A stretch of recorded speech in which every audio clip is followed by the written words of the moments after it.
Good evening, Erev Tov.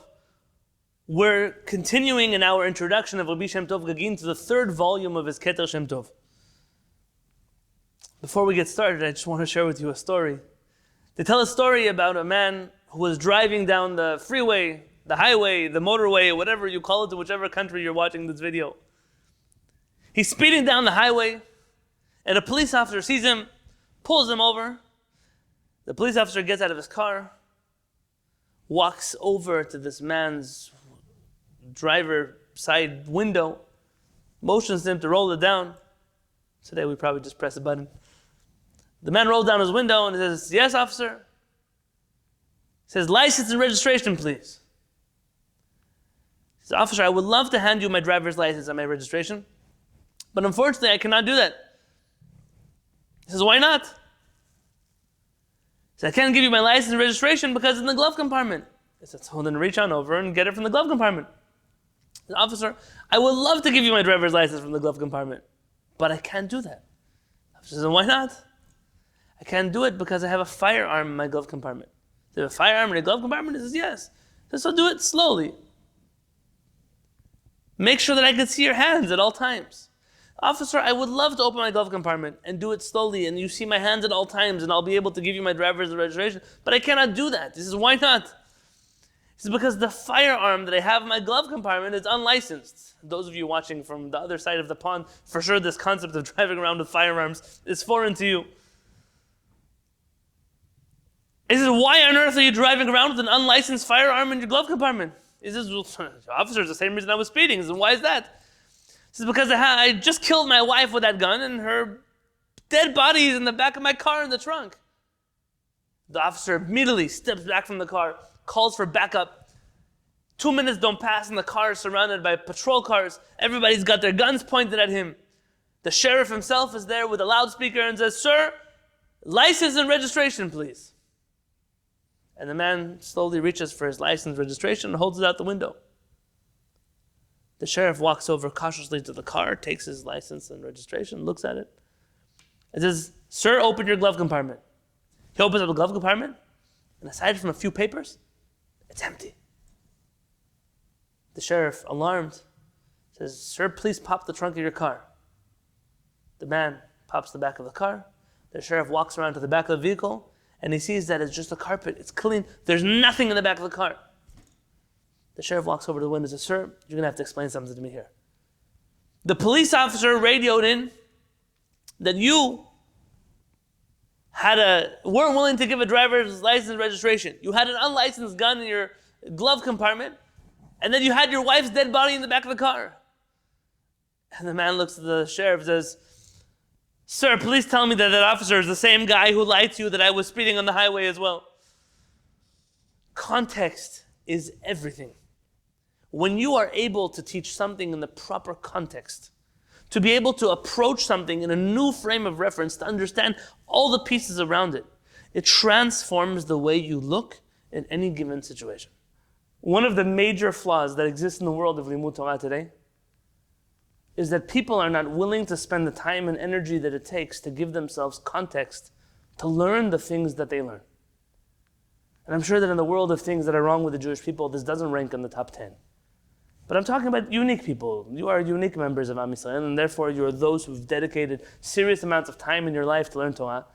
And I'm telling you that one of the major flaws of those people who come to study Torah are that they're not willing to put the time and energy into giving themselves the proper context that they need, the perspective they need, in order to learn Torah properly.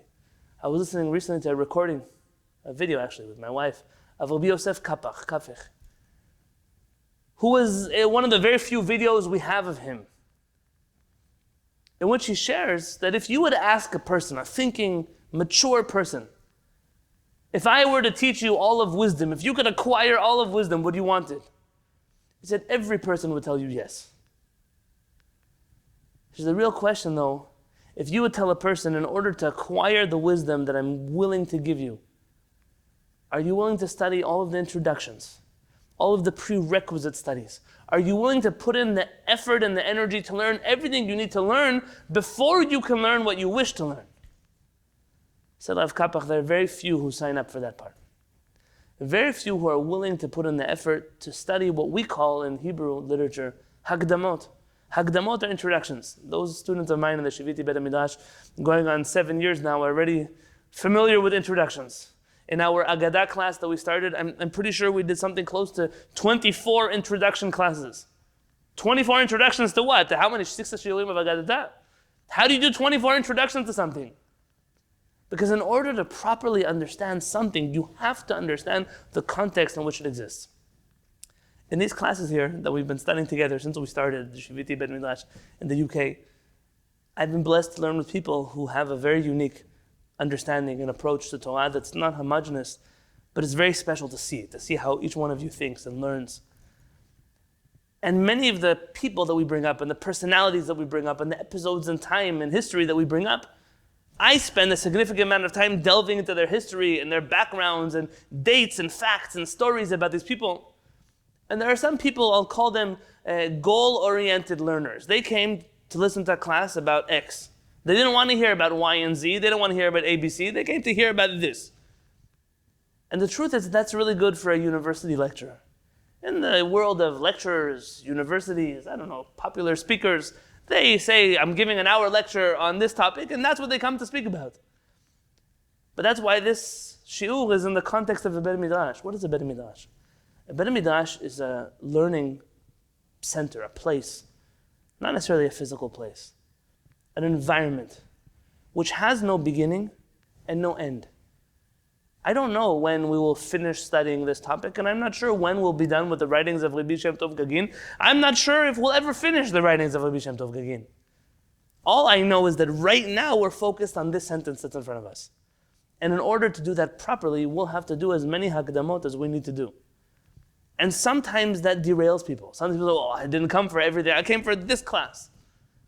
As I'm sharing with you the definition of the Bet Midrash, the reason why the Rabbanit and I name every type of shiur that we do a Bet Midrash is because we're not lecturers. My wife is a lecturer in university. I'm not. When I'm given an hour, I'm given 45 minutes. We speak about whatever we need to know in this hour, in these 45 minutes. I remember coming to Harav Peretz thinking that there was going to be a shiur today in the laws of Shabbat. And instead of laws of Shabbat, he had experienced something in Geula, in the neighborhood in Jerusalem, that he didn't appreciate and gave us a whole shiur about that instead. What about the shiur in the laws of Shabbat? You didn't come to learn the shiur in the laws of Shabbat. You came to learn Torah. And Torah is broad. Torah includes everything. And so today, we're going to delve into the historical side of the writings of Rabbi Shem Tov Gagin, which means that he's already bringing us to the world of history. And if I normally give you historical backgrounds to other things, now I'm going to have to give historical context to the historical writings of Rabbi Shem Tov Gagin. Let's do this together. On page, I think you said 9 in your PDF, page 11 in the Roman numerals, in the middle of the page. Uvpo azkir eze meorot hapirud shegiu l'am Yisrael.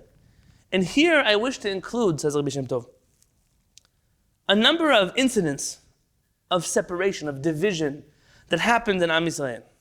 V'lo u'chal leharich behem, and I'm not able to speak at length about them, ki en hazman maskim imi, for 2 reasons. The first, because I don't have enough time. If you recall, when we did the history of Rabbi Shem Tov Gagin, he was running around different places, different communities. He wore many hats. And Rabbi Shem Tov Gagin says, I don't have the time. I don't have the time to delve into each one of these episodes at length. And the second reason, and this is something that you'll find by many, many Chachamim when they write their books. And every time I hear it, it breaks my heart. V'chas ani gam al hotzaot hadfus. I'm also very concerned about the cost of printing this book. Asher alu al achat mea. That they've far exceeded my expectations. Rabbi Shem Tov Gagin's Keter Shem Tov was not printed as a set. It was printed volume by volume as it came out. In fact, the fact that we can get it as a set is a pretty recent thing in Am Yisrael. Like anyone else, he wrote a book, and he tried to fundraise the money needed to print this book. He tried to get the money so it should be distributed to different places. The Ben Ish Chai alav shalom. I remember reading about him, some 100 manuscripts of his that never saw the light of the printing press. He didn't have money. He couldn't put together the money to get his books printed. I own 2 volumes in my home of a recently reprinted commentary of the Ben Ish Chai of Rabbi Yosef Chaim of Baghdad on the Torah. It was found In the early 2000s, when America invaded Iraq, it was found in a flooded basement of one of Saddam Hussein, one of his intelligence headquarters. It was found in the basement. They had confiscated all types of handwritten works from the Jews, and one of them were handwritten writings of the Ben Ish Chai, a commentary on the Torah. You can buy this commentary today quite inexpensively. It's called Hareach Hatov or Reach Nichoach, the good scent. The word Rabbi Yosef Chaim spells out the word Reach, a scent. And I remember reading this introduction and saying, what would have happened if this would have stayed in that flooded basement for another week? And even if we would have found those papers, they would have been covered in mold and half erased. What would have happened if American soldiers never raided that basement? What would have happened then? And what happened to the dozens and dozens of other manuscripts of the Ben Ish Chai's writings that we don't have? All I can tell you is from the writings that we do have, it tells you just how great of a loss of what we don't have. When I look at the writings of Rabbi Avraham, Rabbeinu Avraham ben Rambam, the son of Maimonides, and we have two of his commentaries on the book of Bereshit and the book of Shemot, but we're missing Vaikra. We're missing the rest of the Chumash. And when you read his commentaries on the first two books of the Chumash, and you see the quality, you see the insight, and you say, based on what I see, I know how much I have lost. And I'm thinking about Rabbi Shem Tov Gagin is trying to write a book, maybe not the first of its kind, but the most unique of its kind. And he's worried about writing too many words. Because what's going to happen if he doesn't have the money to print it? I think to myself, of all the Jewish books that fill people's libraries, I'm contacted often to help people clear their libraries. Someone passes away, the books. And I can't tell you how many of these books that I look at, I'm not judging. Maybe I'm judging a little bit. I'm judging a little bit. They're not worth the paper on which they're written. How much can you regurgitate a concept? How many books can the major, without mentioning names, major Jewish printing houses keep printing over and over and over again, but the books of real Chachamei Israel, they don't touch? Have you ever read the book Fahrenheit 451? About a world in which books are illegal. I'm not here hating on technology and people who read on Kindles. I count that as a book also. But you're living in a Jewish world that is exterminating its own books of value and is hanging on to some type of popular culture Jewish self-help book. That's all that's left in the Jewish bookstores. Maybe a few books on the Rashot of Parashat Shavua, the weekly Torah portion. Aside from that, major works of Chachamei Israel are gone. But Baruch Hashem, we're not limited. Not by time. And we're not limited by finances because this doesn't cost us anything to do. And so I wish to do justice to Rabbi Shem Tov Gagin by delving into each one of these episodes that he mentions with the proper respect, the proper amount of time that they deserve. And we'll do as many as we can.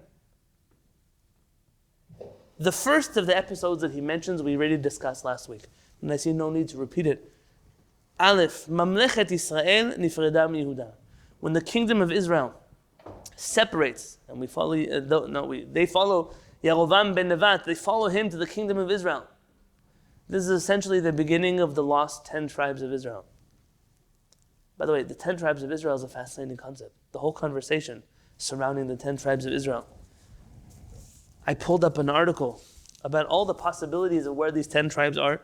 You know, I'm not one of those people who researched the 10 tribes very well.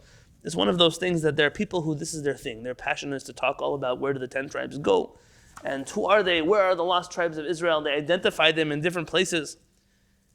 They range from Jews of possible communities in Assyria and Kashmir, the Bnei Israel of India, the Jews of Cochin. Are you familiar with the Jews of Cochin? Rabbi Shem Tov Gagin put out a book in his lifetime. I own a copy of it. I keep it in its packaging because I'm too afraid to open it too much. The condition is not mine. I bought it used and I have not been able to find another copy of it since I bought it. This book was written by Rabbi Shem Tov Gagin on the Jews of Cochin, in which he explores the topics of the lost tribes of Israel. Not only did he write about them, but he took a tremendous amount of pictures of them and their elders and their lifestyles and different rituals that they had and recorded their minhagim and very much believed that this was part of a search of the lost tribes of Israel.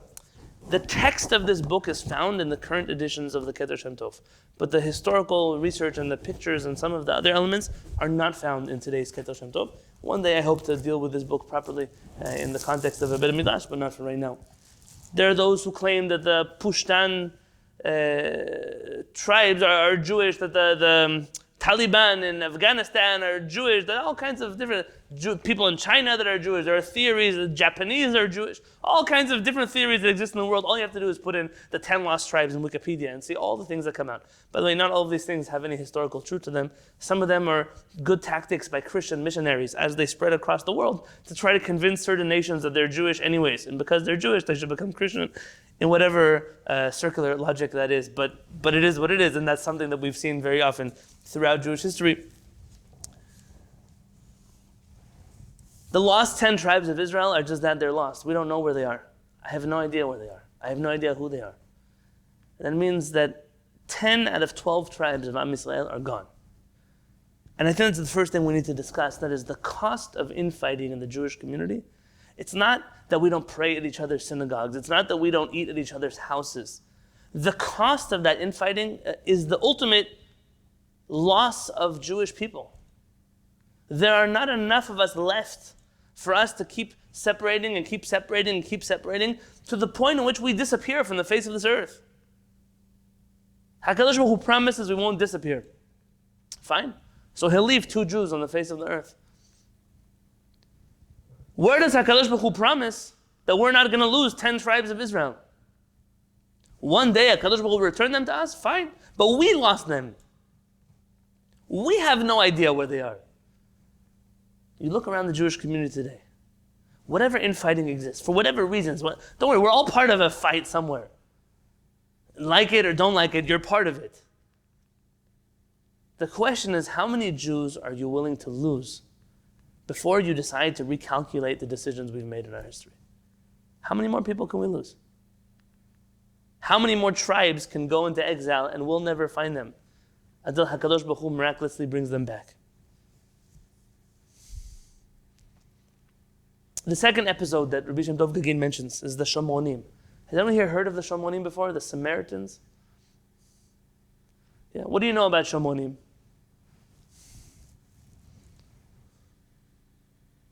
They were supposedly brought to the land of Israel by Sancherib to repopulate areas that he took men in exile, the Israelite men from. Okay, that's really important. So repopulation, I'm going to talk about that in just a second. Anyone else know anything about the current Samaritan community? Are you familiar with them as a Jewish community? Yes, they live in Israel. Where? And Ashkelon, Ashdod, Kiryat Gat, that area. And they believe in their own Torah. They don't follow the Torah Sheba'al Peh, only Torah Shebita. Okay, very good. Ima, have you ever met Shamonim before? Yes. Okay, and is it when I was at the university, I met some people like that, yeah. Very interesting. They don't mix with the other Jews. Right, we're actually going to talk about that also.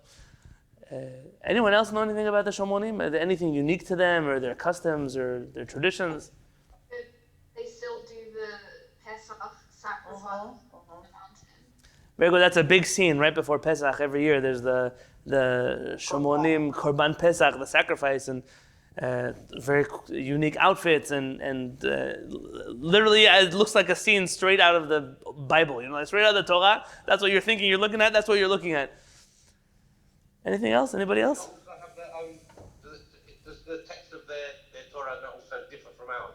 The text of their Torah is different from ours. That's right, in a number of different ways.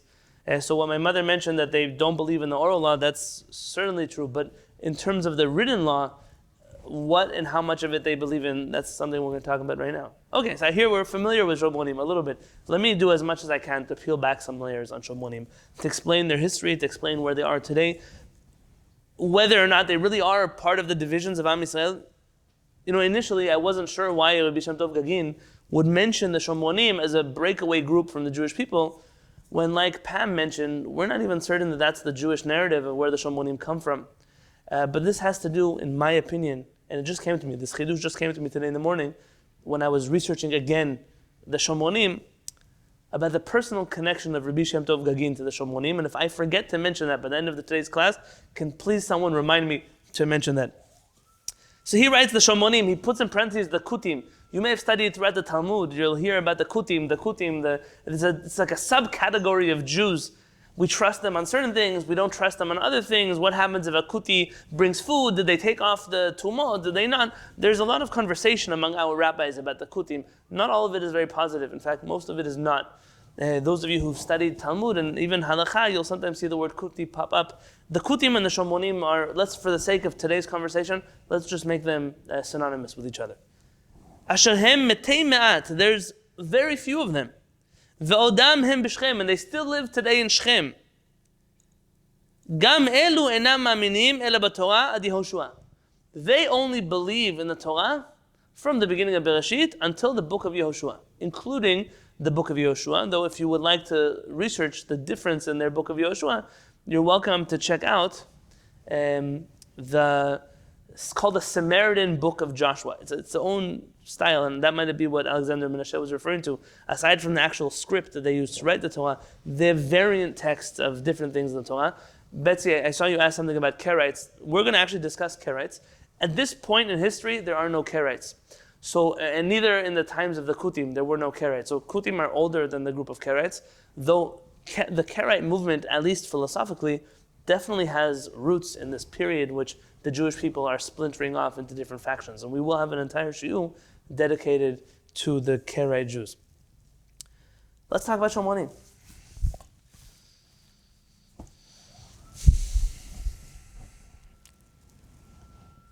So maybe first and foremost, it's important that we call them Shamonim. But the Shamonim don't call themselves Shamonim. So it's kind of, we're giving people a title that they don't necessarily go by. The Shamonim call themselves Shomerim. Shamerim. Shomronim is referring to the geographical location of the Shomron in which you find the Shamonim, the Samaritans. And there's much debate whether the Shomron is named Samaria because of the Samaritans, or do the Samaritans receive their name because they live in Samaria. So that's the real question, and obviously Jewish and Samaritan sources will differ on this. By the way, there's a famous Jewish university, I will not mention it by name for personal reasons, that has dedicated much time in the last few years studying Samaritan writings and Samaritan professors and Samaritan teachings and everything else. And by the way, I'm all for it. I just wish that that same Jewish university would spend even a quarter of that amount of time researching Sephardic Judaism and not just Samaritans. But you can't ask for everything, right? You can only ask for some things. The Shamonim, most of them live near what we call Har Girizim, the Mount of Girizim. And if you're familiar with the Torah and the Har Eval, Har Girizim, these are mountains. For the Shamonim, Har Girizim, the Mount of Girizim, is what for us the Temple Mount is. And we're going to discuss that history in just a brief moment. The Shamonim call themselves the Shomerim or the Shamerim because they are the guardians of the Torah. They view themselves as the real Jews. They are the real, authentic Jewish people that go back to Moshe Rabbeinu. And we are a splinter group that broke off of them and created our own religion of Rabbinic Judaism. And I will discuss that as well. But therefore, Shomronim reject the title Shomronim. And so today, if I fluctuate between them, I don't mean any disrespect to Shomronim anywhere in the world. Simply in modern Hebrew, that is what they are referred to as. In their heyday, in their prime, the Shomronim claimed to have had about 1 million people as part of their group. Today, the Shamonim number just under 800 people. So the group of Shamonim left in the world today are just under 800 people. And we mentioned they don't marry and they don't intermarry, so that's become a real problem, and we'll discuss that in terms of contemporary issues that the Shamonim have. According to the Samaritans, according to the Shamonim, they are the pure Jews. If you look in the book of Divrei Hayamim, in chapter 5, in verses 29 to 31, there's the following psukim. Uvnei Aharon, Nadav v'Avihu. The children of Aharon the Kohen are Nadav and Avihu. Then, and Elazar and Itamar. Elazar had a child, holided Pinchas. Pinchas holided Avishua. And then next, v'Avishua holidet Buki. Avishua gave birth to Buki, uvuki holidet Uzi. So you have from Aaron HaKohen all the way down through Buki and then Uzi. The Samaritans had a period in their history which they call the days of Rachuta. The days of Rachuta are days of goodness, the golden age perhaps of the Samaritans.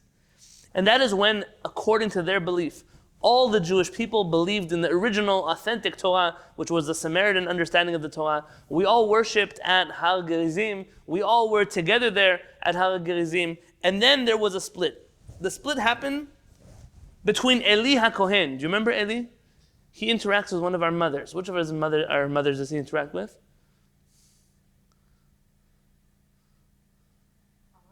Chana, very good. So Eli, remember, accuses Chana of being drunk in the Bet Midrash. This period is very important in history. They believe that Eli HaKohen had a falling out with Uzi HaKohen, Uzi the son of Buki. And that Uzi ben Buki stayed with the authentic Jews in Har Gerizim, and that those who followed Eli HaKohen followed him to Shiloh, where they built the new Mishkan, and that essentially is the beginning of the Jewish people as we consider ourselves Jewish people. And according to their history, they are the faithful Jews, mostly descendants of Menashe and Ephraim, who are followers of the Kohanim. And the Kohanim led them in the true faith of Moshe. Whereas the Jews, they were deviated and they went down a different path. Now you should know, this generation of Eli is very important because Eli himself had issues with his kihuna. Remember, Chana accuses him of accusing her falsely. Eli HaKohen's children are accused of corrupting the kihuna, corrupting the Jewish government at the time surrounding the Bet Mikdash. I have a shiur about this in my Rambam Mishneh Torah class, about Shemuel and everything else that happened in that generation. This is a generation where there was split, even among those Jews who went to Eli according to the Shamonim. Already there was politics that were bubbling under the surface over there. They consider this separation in the Jewish people between the Shamonim and what we'll call, for lack of a better term, the Jews, the rabbinic Jews who follow, that's really not the correct term, but who follow Eli HaKohen, they consider this to be the downfall of the Jewish kingdom. And they call that period in Jewish history the days of Pnuta, the days of Hastarat Panim, of lack of divine revelation in the world. The Jewish version of the story of Shamonim, though, is entirely different. And we don't accept the Shamonim narrative at all as to their history. What Pam mentioned is actually the understanding that our Chachamim had in the story of the Shamonim. If you look in the book of Melachim, the second book of Melachim, chapter 17, verse 24, it talks about the king of Ashur, the Assyrians, who come into Eretz Israel. And part of the Assyrian tactic in ruling over different populations was to displace them from their geographic locations. So they would take people from Israel and disperse them elsewhere. That's how the 10 tribes really got lost in the first place. They were uprooted and sent to different places around the world. And then the Assyrians would bring in other tribes to live in those places where they had uprooted other people. According to Chachmei Israel, according to our rabbis, those Shamonim who found themselves around the region of Shechem, those Shamonim were brought there. They were non-Jewish people who were brought there by the Assyrians. And if you look in the Nevi'im there, if you look in the book of Melachim, there's a very tragic episode in which this group of Shamonim are being attacked constantly by lions. And they reach out to the king of Ashur for help. He ends up sending them a Kohen to teach them the Torah of Hashem. They end up converting to Judaism, but throughout rabbinic literature, they're called the converts of the lions. They didn't convert to Judaism because they believed in Judaism. They converted to Judaism because they were afraid of being devoured by the lions, and they believed that accepting upon themselves the Torah of the Jewish people would give them some kind of protection from whatever wild animals. You're welcome to look into the story on your own. And because of this, they always have some kind of suspected status in rabbinic literature. They're Jews. Technically, they went through a conversion. Did they do it for the right reasons? Not necessarily. Did they view themselves as part of the Jewish people? Not necessarily. And throughout rabbinic literature, you find a common theme, and that is, we accept the Shamonim as Jews, in regards to whatever they believe in the Torah. So if they believe in Shabbat, for example, we'll trust them in matters of Shabbat. But if they don't believe in matters of kashrut, because those are rabbinic, then we cannot possibly trust them in matters of kashrut. By the way, this isn't just an innovation regarding the Shamonim. We find this even with the Karaites living in Egypt and other such places, where the Jewish community accepted them for the things that they were willing to accept from the Torah, and whatever they weren't. And they always had this unique status in the middle. There's another theory that suggests that in the book of Ezra, you find that when the Jews come back from exile, there's a group of Jews that are living in Israel who want to help. They're called Tzarei Israel. They're like the downtrodden of Israel. They want to help the returnees to Israel to build the Bet Mikdash. If you remember, Koresh had allowed them to build the Bet Mikdash. And what happened was that these Jews who were locals wanted to help the Jews who had returned to Israel to build the Bet Mikdash. And those Jews said, you don't have the right to help us build the Bet Mikdash. You're not truly Jewish. You were not given permission to build the Bet Mikdash. And some suggest that that group of locals who were not exiled were actually the Shamonim. What's the reason that they were not sent into exile? Possibly because they weren't considered Jewish enough to be exiled from the land of Israel, because they had already been exiled to the land of Israel by the Assyrians. Now, I'm not coming to tell you which way history actually is, and there have been many studies of the DNA of the Shamonim to try to figure out if they're related to the Jewish people. If they're not, if they're Middle Eastern from another place, you're welcome to look this all up on your own. But there are two narratives, essentially, to the Shamonim. Those who were authentic Jews, and we broke away from them. That's the Shomoni narrative. And then there's the narrative that we have that they're not Jewish at all in the first place, and they were brought to Eretz Israel by the Assyrians, and that they are of an entirely different religion that resembles Judaism, but is not actually Judaism.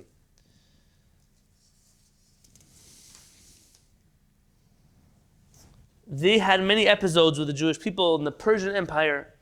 The relationships between the Shamonim and the local Jewish community were not very great. Like I mentioned to you, that the Jews were building the Bet Mikdash. They did not allow these alleged Shamonim to build the Bet Mikdash with them. That led to all kinds of fighting and revolutions and complications. In the Hellenist period, there's also some complications with the Shamonim. If you remember the story of Alexander the Great. Alexander the Great comes to Jerusalem. Why does he come to Jerusalem? According to rabbinic literature, he comes to Jerusalem because the Shamonim, the Samaritans, had convinced him that the Jewish people were planning a rebellion against him, and that they deserved to have their city destroyed, their Bet Mikdash destroyed. So you remember the story in rabbinic literature? What happens? Alexander the Great comes to Jerusalem, and he's greeted by the gates of Jerusalem by who? Shimon HaTzadik, very good word. He's greeted by Shimon the Righteous, who you'll find him in Pirkei Avot. Shimon HaTzadik greets Alexander the Great, and at that point, Alexander the Great gets off of his horse and he bows down to Shimon HaTzadik, and everybody's surprised at this turn of events. What is Alexander the Great bowing down to Shimon HaTzadik for? And he says a story that every time before he goes to war, there's a man with a beard who appears to him and tells him, you will be successful in battle, go to war. You won't be successful in battle, don't go to war. And whenever he listened to this image that came to him in a dream, he was successful. And he said, this image of the person that came to me in my dream is none other than this Shimon HaTzadik who guided me through my wars. Suffice it to say that the Shamonim were not successful. The Bet Mikdash was not destroyed by Alexander the Great, but it was another attempt. And if you wish to try to understand a little bit, aside from basic animosity that exists between the Jewish people and the Shamonim, there's this attitude that the Jewish people are making the mount, the Temple Mount, the holy place, where according to them, the holy mountain should be the Mount of Girizim and not the Temple Mount, and because of this part of their desire to force the Jewish people to pray at Har Gerizim, that they ultimately wish for the destruction of Jerusalem itself. We have few records in early literature about the Shamonim. Josephus accuses the Shamonim. Josephus, you know his history and which camps he belongs to or doesn't belong to. Josephus accuses the Shamonim of having a certain tendency that whenever it's popular to be Jewish, they try to convince everybody they're Jewish. And that whenever it's not popular to be Jewish, people are coming to massacre the Jews, they always try to say, oh, we're not actually Jewish, sometimes we're Tzidonim, sometimes we're always from a different nation. And he accuses the Shamonim of being two-faced, of showing themselves sometimes as Jews, showing themselves sometimes not as Jews. Whether Josephus is correct or not in diagnosing the Shamonim, it's simple to say that this is the prevalent attitude that existed among the rabbis towards the Shamonim. They didn't feel that they were brethren of theirs in times of suffering. They only wished to dance in Jewish success, but not be there when the Jews themselves were suffering. In the Roman period, Josephus talks there about their relationship as well. There's some terrible massacres that happen with the Romans on the Shamonim. The Shamonim at this point also suffer for being heretics in the land of Israel. But I think that all changes in the generation of the Byzantine era, in which their greatest leader, perhaps, Baba Rabba is what he's called. You can Google him, Baba Rabba. Led to certain reforms of the Samaritan community. He opens up houses of prayer that were previously closed. This was a very good era for the Shamonim. And that all stops, unfortunately for them, with the Arab forces entering the land of Israel, taking over the land of Israel. Once the Muslims conquered Jerusalem, they began to persecute the Shamoni community. The Samaritans end up running away from Israel. And that brings us to the Ottoman Empire. In the Ottoman Empire, the Shamonim were being persecuted in Damascus. They run to Israel. It becomes very dangerous for them. It's in these years, in the 1800s, from 1785 to 1820, that they were banned by the Ottoman Empire from offering their Pesach offering. So what you know to be Shamonim offer their Pesach offering on the Mount of Girizim, there was a period in history in which they were prohibited from doing that. There was an earthquake that hit them in 1837, which wiped out 20 people of an only 200 population of Samaritans, which was a devastating blow to their community. But all of that pales in comparison to a man by the name of Ibrahim Facha. Have you heard of Ibrahim Facha? There are many stories in the Jewish literature about this terrible Ibrahim Facha. He was essentially the ruler of Egypt who makes his way into the land of Israel, makes the lives miserable of all kinds of people who he comes across. But he has a unique attitude to the Shamonim, that he does not persecute them as Jews. He persecutes them because he believes they're idol worshippers. He believes they're idol worshippers, and because of that, he needs to free the land of Israel, the Holy Land, from all those who are pagans. And he begins to massacre and do terrible things to the Shamonim at that time. Ultimately, the people who are given refuge under Ibrahim Facha's reign in the land of Israel are those who believe in one of three holy books. Those who believe in the Tanakh, those who believe in the New Testament, or those who believe in the Quran. Anybody who doesn't believe in one of those three books is considered a pagan, and Ibrahim Facha is set out to destroy them. The Samaritans quickly come to claim, listen, we believe in the Torah, we believe in the 5 books of Israel. And when Ibrahim Facha demands to see the Torah of the Shamonim, they show him the Samaritan Torah, which, as Alexander Menashe mentions, is written in a different script. If you're familiar with Ezra changing the script of Hebrew letters to Assyrian letters, they have perhaps much more closer to the original Hebrew language in their Sefer Torah. If you Google a Samaritan Sefer Torah, it's a very unique looking Sefer Torah. It almost looks like a Sephardic Sefer Torah, but it has three crowns on top. It opens up, and inside is a text of the Torah in Hebrew, but with different letters.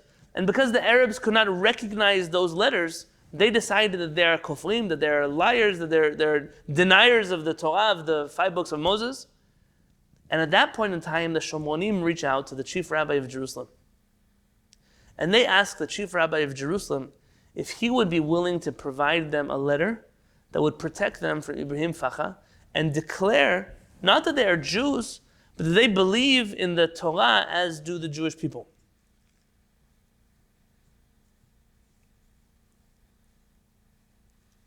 I just want to read to you, there was a Dr. Levi. He was the secretary of Moses Montefiore. He came to Shechem in 1838. And he writes that after Ibrahim Facha came to the Shechem, to the Shamonim, and he accused them of being idolaters, "Vatihi lahem et tzara asher kamoha lo na'ita, ki yadeu ki nachon hamavet miyado." The Shamonim at this point in their life were desperate. They knew that Ibrahim Facha, in the blink of an eye, was going to destroy them and murder them. And they were terrified. This is the secretary of Moses Montefiore. The chief rabbi in Jerusalem at the time You may recall his name. He's the Rishon LeZion, the Sephardic Chacham Bashi, as Rabbi Chaim Avraham Gagin. Do you remember Rabbi Chaim Avraham Gagin? Rabbi Chaim Avraham Gagin, we discussed him when we spoke about Rabbi Yisrael Moshe Chazan and the wars also surrounding the Reform movement and everything else that happens there. Rabbi Chaim Avraham Gagin is the chief rabbi of Israel at the time, and he steps in to protect and save the lives of the Shamonim. And he writes the following words in 1841. He gives a certificate to the Shamonim saying, Ha'am HaShamoni, the Shamoni nation, Hu anaf mi bnei Israel, is a branch of the Jewish people, Hamodeh ba'amitut HaTorah, who believes in the truth of our Torah. Rabbi Chaim Avraham Gagin puts in writing that the Shamonim are part of the Jewish people who believe in the Torah, and just like that, he saves the Shamonim from being massacred by Ibrahim Facha. When I think of Rabbi Shem Tov Gagin, and why he would mention the Shamonim as part of the Jewish people, I don't know this to be a fact. But it makes me wonder if perhaps in the Gagin family, this is Rabbi Shem Tov Gagin's grandfather, maybe great-grandfather. He knows that his ancestors came to the aid of the Shamonim and viewed the Shamonim at least Jewish enough to protect their lives. And so Rabbi Shem Tov Gagin writes, as one of the earliest descents from the Jewish people are the Shamonim, but they're still part of our family. They may be part of our extended family. But that this is one of the major divides that breach the walls of Israel, of the Jewish people. There's been much research that has been done about the Shamonim in modern Israel today. The Shamonim today number around 820, 830 people in all of Israel. Because there were so many Shamonim, so few Shamonim, and not many people who they could marry, genetic diseases began being a problem among the Shamonim of late. And the Shamonim were in a dilemma as to how to perhaps bring some fresh blood into their gene pool. And they allowed their men to marry non-Shamoni women and bring them into the Jewish faith, into the Shamoni faith. Technically, a Shamoni woman could marry a man who's not Shamoni but became one. And what has happened in the last years, since 2007, at least according to the Museum of the Shamonim, 60 Jewish women are today married to Shamonim and live in the community. There's a few Muslim women who joined the Shamoni community from Turkey. And in the last decade or so, there have been a number of Ukrainian women who have married into the Shamoni community. The reason why it's so easy to do this is because conversion to the Shamoni faith, at least for women, maybe not for men, but at least for women, does not require much formal study. There's not much that has to be done in order for a woman to become a convert to the Shamoni faith. And in recent history, there have been others that have joined the Shamoni community as part of their extending their community and trying to freshen the blood pool that is in the Shamoni community. The Shamonim are faithful citizens of the state of Israel. They're known for their positive attitudes towards Israel. But the Shamonim are in a really big bind, because half of the Shamonim live in Arab territories and half of the Shamonim live in Jewish territories. And because of this, anything that they do or anything they say that could be overtly Zionistic could get half of their people in major trouble with their Arab neighbors. And because of this, draft to the Israeli military of Shamonim is optional. There's no mandatory draft of Shamonim. In recent history, the Shamonim who live on the Israeli side have actually not just drafted their children, but have really pushed and motivated their children to join Tzahal. Today in the ranks of the Israeli army, there are a number of Shamonim who have served in the ranks of the Jewish army. And I think when you look back at this people and you say, these are long-lost cousins of Am Yisrael. There are only about 800 of them left in the world. And Rabbi Shem Tov Gagin still counts that as one of the major breaches in the wall of Israel. If we lost 10 tribes, they've lost hundreds of thousands of people to this divide. Now, do they believe like us? The Shamonim don't believe like us. I'm not an expert in the Shamoni faith. The Shamonim do believe in one God, the God of Israel. That's what they call him. They do not identify as Jews for the very simple reason that they are not Yehudim. They view themselves in the tribe of Ephraim and Menashe, and because of that they refer to themselves as Bnei Israel, the children of Israel, but not as Yehudim per se. They believe in the Torah, and the Torah was given to Moshe Rabbeinu. They have a separate 10 commandments than we do. One of their 10 commandments, the 10th of their 10 commandments, believes that Har Gerizim is the mountain which God had chosen for the Jewish people to build the Bet Midrash, and that's a central part of their faith, is Har Gerizim. They believe that Moshe Rabbeinu was the greatest of all prophets for a very simple reason, that according to them, Moshe Rabbeinu is the only prophet. There only was one prophet, and that is Moshe Rabbeinu. And they do believe, though this may only have happened later in Shamonim history, they do believe in days of reward and consequences and punishment and afterlife and such things, but there's conversation among the Shamonim exactly what that means. And when I look around the Jewish people and I say, there are groups of people in Am Yisrael who we're disowning every day. And I wonder, at which point will we stop? At which point will we stop creating new Shamonim? At which point will we reach a place where we say, there's only 800 left. Either we throw them out or we bring them in. I'm not advocating now for a mass conversion of Shamonim or to harm their faith or to harm Chas v'Shalom, anything about them. When I look at Am Yisrael and I say, look, these people believed in Hashem. They believed in the Torah. They believed in the afterlife. They believed in Moshe Rabbeinu. They believe in so many things that were so close to us, and yet we still separated from each other. And you look around the Jewish community and say, look at how many Jews believe in Hashem. They believe in the Torah. They believe in Moshe Rabbeinu. They believe in an afterlife. They believe in all of the things that we hold sacred, except for one thing. The only outcome of such a relationship is going to be this, that we're going to find ourselves one more time in another galut, in another exile, with only a few of us left for each other. What will happen then? How long will the cycle keep going?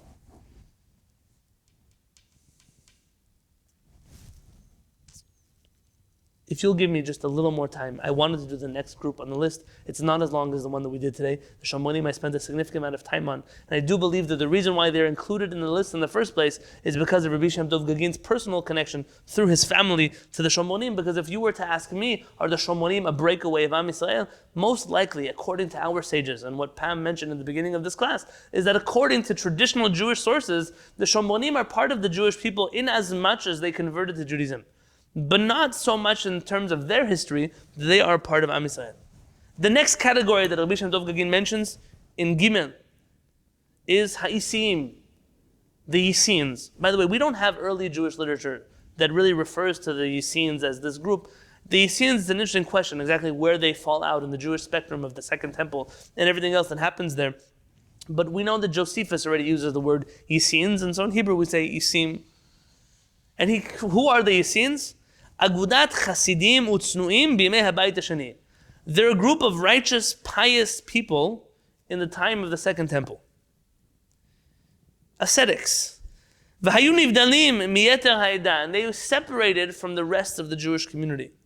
V'agudatam hayeta betor kat miyuchedet. And they had their own little group, essentially. V'yachas ha'purushim and ha'yisim lo hayu nochim mehem keyadua. And the relationship of the Pharisees, the Pirushim, that's us, by the way, towards the Euseans were not particularly warm. I remember once telling a Christian, and by the way, the Christians are not on this list, so I'm not certain why Rav Shem Tov Gagin chooses to write the Christians off of this list. And it could be that you and I will have to dedicate time studying about that. But essentially the Euseans are a group of Jews that perhaps created what we call the Pharisees. What do I mean by that? Very often in Jewish history, we only become something because we're reacting to something else.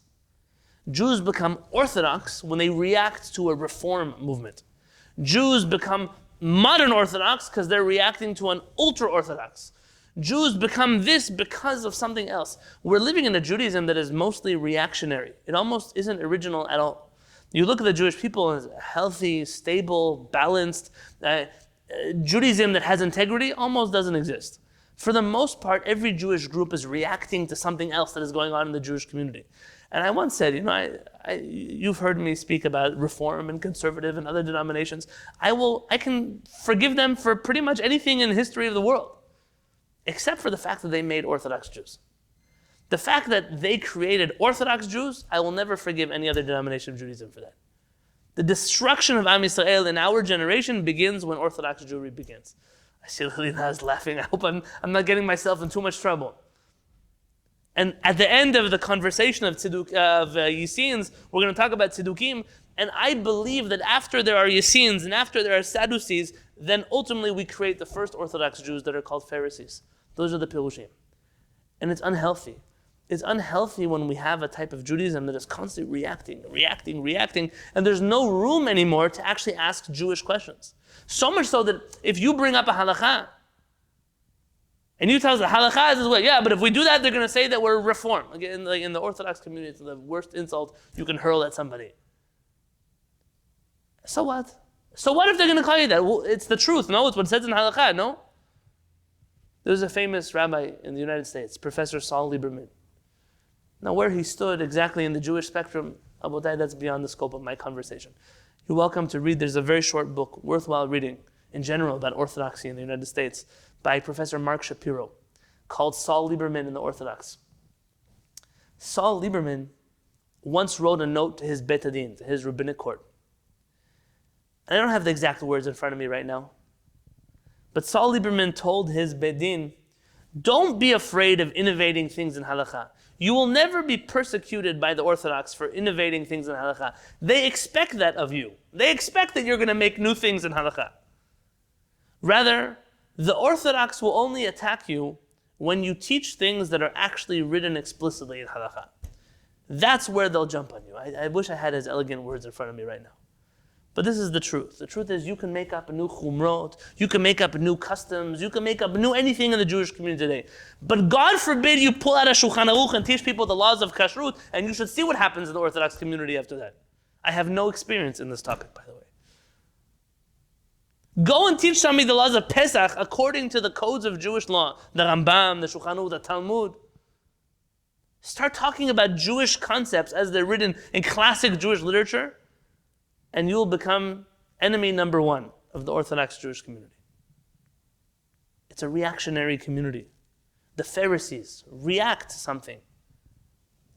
And so for today, I wish to just take a few more minutes of your time and finish with the Euseans, so that next week we could talk about the Tzedukim.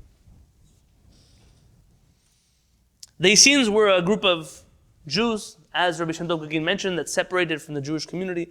They were extremely pious, ascetic Jews. We know of them from three main sources, from Philo, from a man, but I'm not so familiar with Plinius, was the elder who wrote about them, as well as Josephus, Yosef ben Matityahu.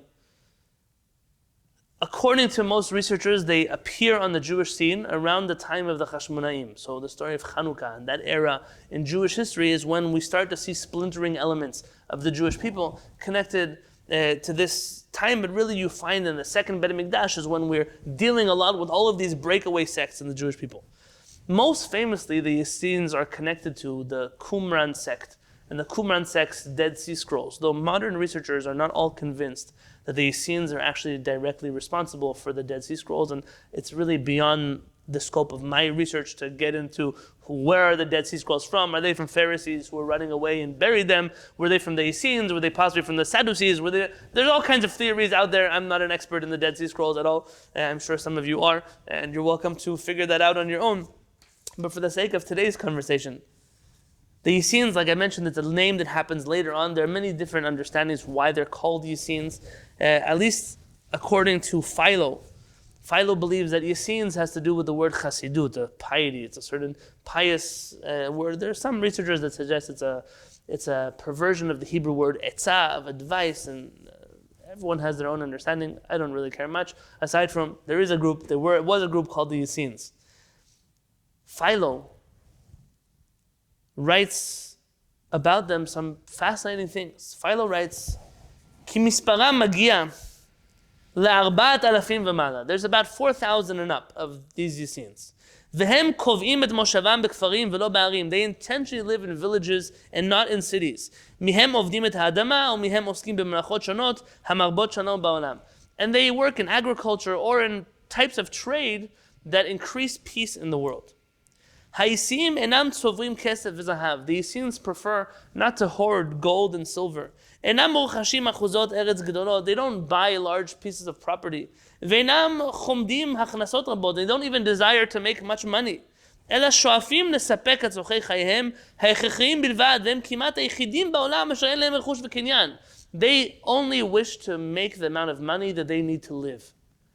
And they're almost from the few people on earth, says Philo, who have any type of, they live really only with what they need. En behem afilu eved echad. Unique to Eusean society is that they were the first to get rid of the concept of slavery. So if you've ever been bothered about the halachic conversation surrounding slavery, the Euseans were the first to do away with this concept. They're all free and they all help each other. I'm going to borrow a term. A lot of what the communal life of the Essenes comes off as is some type of utopian socialist ideal.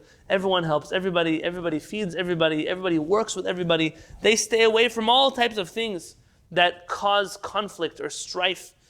They don't talk about philosophy much. He says that they consider those who deal with philosophy and logical endeavors to be people who are just blabbering childish things. They study, they spend much time studying the Torah of ethics. ובעניין זה יהיו להם לעיניים חוקי אבותיהם אשר יקטן כוח השכל האנושי מהשיגם אם לא ירא עליו אלוהים רוח ממרום. You need almost divine knowledge to understand just how ethical the Euseans were. They have three main tenets: Ahavat Elohim, the love of God; Ahavat HaMusar, the love of ethics and self-perfection; V'Ahavat HaRe'ah, they love each other, friendship. So belief in God, belief in self-perfection, and belief of brotherhood.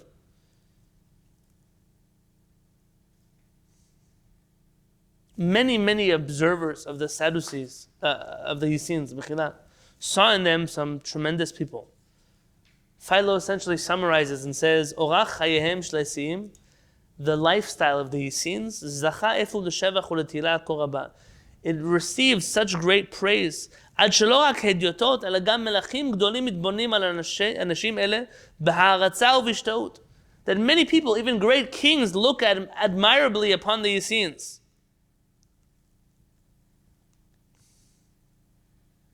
Josephus writes about them, הם עולים על יתר היהודים באהבתם איש את רעהו. They love each other more than the regular Jewish people love each other. הם נזהרים מתענוגי הבשר. They stay away from eating meat. They stay away from anything that's not healthy for them. They also stay away from procreation because they had a hard time trusting in women. Yosef Mattatiau, Josephus writes that they have a very hard time believing their wives that they are monogamous. And because of this accusation, perhaps, towards their wives, some also suggest that it had to do with very extreme understandings of the laws of ritual purity and family purity. Ultimately, the Essenes are almost never found having children. It's a difficult concept that happens there.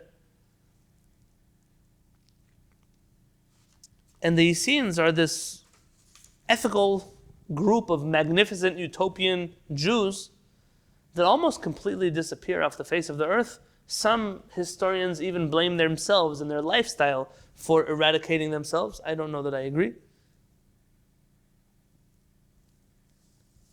The Essenes have a unique connection to the Christians because there are historians who suggest that Jesus, when he left the Jewish community, spent a significant amount of time in his life studying from the Essenes. And they connect certain Christian ideas to Essene ideas. Not all historians believe this to be correct, but the early history of the Christians is directly connected to everything that happens here in this period. The Shamonim and the Christians have their own unique connection. And it's important when understanding Christianity to always understand Christianity as a Jewish person would understand Christianity, and not to understand Christianity the way Christians understand Christianity. Rabbi Faur wrote a book that I only read in the last year or so, but even before reading this book, but I recommend it tremendously. It's called The Gospel According to the Jews. When you read the gospel like a person who studied Talmud, like a person who knows Torah, it's a whole different book than what our brothers and sisters of the Christian faith actually know how to read and believe in. The stories that are there, the political incidents that are there, the jabs that are undermining other groups of people, all of those things are part of this period of Jewish history. There's a very famous lesson that Jesus gives his disciples. And this lesson is something he talks about a messenger who went on his way, a traveler who went from Bethany to Jericho, was on his way to Yericho. Are you familiar with the road to Yericho? Has anyone ever been on that road? So let's imagine this. You're standing on top of the Kotel. Let's pretend. God forbid you were on the Temple Mount, right? God forbid. Let's say you were standing there and you were looking towards the other side of Jerusalem. So you're looking towards what they call today Eastern Jerusalem. You have Har HaZeitim, Mount of Olives, and you have Mount Scopus, Har HaTzofim. So in Har HaTzofim, there's a road that goes up Har HaTzofim and back down, and that's the road that goes to Yericho, that goes to Jericho. This road was a very famous road because that's how you get back and forth to Jerusalem. Yeshu tells a story about a man who was traveling the road towards Yericho, and he's climbing up this mountain. And as he gets to the top, he's mugged, he's ambushed by robbers. What are they doing at the top of the mountain? Why don't they attack him at the bottom of the mountain?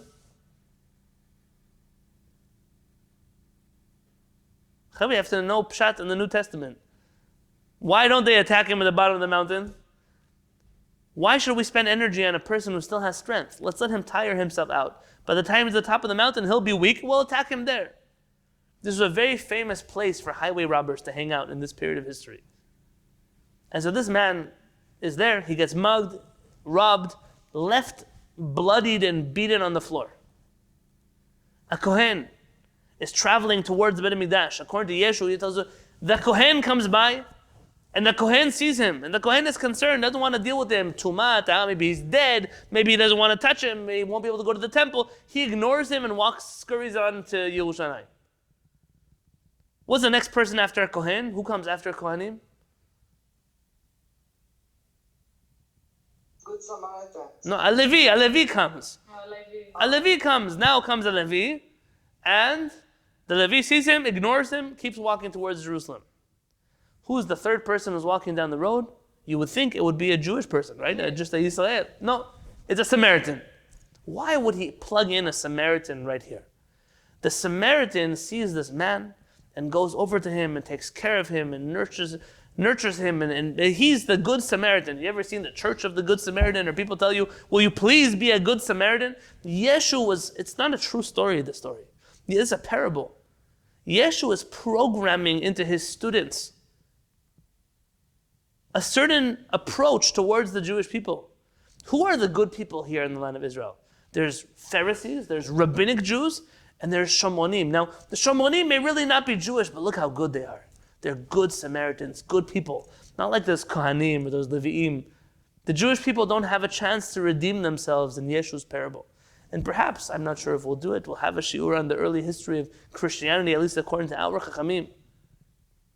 But if you are able to read the New Testament, and obviously with whatever historical accuracy the New Testament has or doesn't have, but even those who wrote the New Testament after Yeshu, we're all familiar with the Jewish faith and the Jewish politics here. Undermining the Jewish people, undermining the rabbis of the Jewish people, undermining the Pharisees is part of a tactic. Yeshu is a politician. Before he's a religious leader, yes, the Christians may talk to you about him being a poor man and being a shepherd and going to the lost sheep of Israel, whatever else he has. But the truth is that Yeshu, at least according to our sources, Yeshu is a statesman. Yeshu hangs out with very wealthy people. Yeshu goes to places where they tend to him hand and foot, literally. He leans on fine couches. Even according to the Christians, where Yeshu is buried is a place that is, or his family is buried, a place that is reserved for aristocracy. Yeshu hangs out with the tax collectors, who are a group of people that are notorious for their corruption, their financial and political corruption. In the eyes of our rabbis, Yeshu represents all that is evil in Jewish politics of the Second Temple.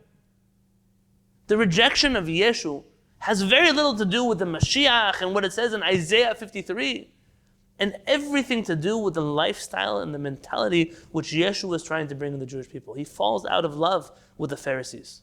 It's not in today's shiur. I have a shiur on Yeshua in the New Testament. But ultimately, when you read these stories and you begin to create perhaps what's left of this world, very few of us deal with Shamonim, very few of us deal with Euseans or even Sadducees. But I think we deal with the Christian community on a daily basis.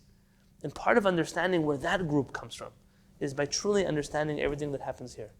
But I really wanted to do the Tzedukim today, but I won't get a chance. So God willing, next week's shiur, I wish to dedicate to the study of the Sadducees, the Tzedukim.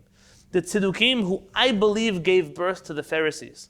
And the Pharisees gave birth, according to our HaShamayim, to 7 types of dysfunctional Jewish individuals. According to our rabbis, there are 7 types of bad Pharisees. And those 7 types, we have managed to turn into the prototype of what a good Orthodox Jew looks like.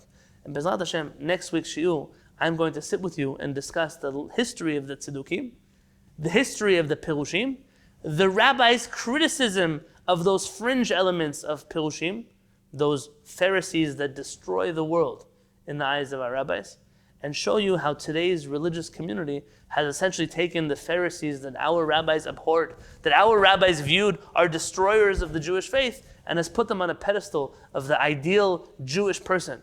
And Orthodoxy is just a breakdown, it's a manifestation of all the ills that existed in the world of the Pharisees. Baruch Hashem, we merit to have them leading our generation today. And it's something that we must discuss, we must do it together. I hope I didn't bore you too much today. B'ezrat Hashem, next week we're going to be jumping into the world of Tzedukim, the world of Pirushim, and understanding some of the origins of Orthodox Jewry and all of the problems that it faces today. God willing, we'll do that next week's shiur on Tuesday. Kol Tuv, Shalom Aleichem. Thank you for your patience with me today.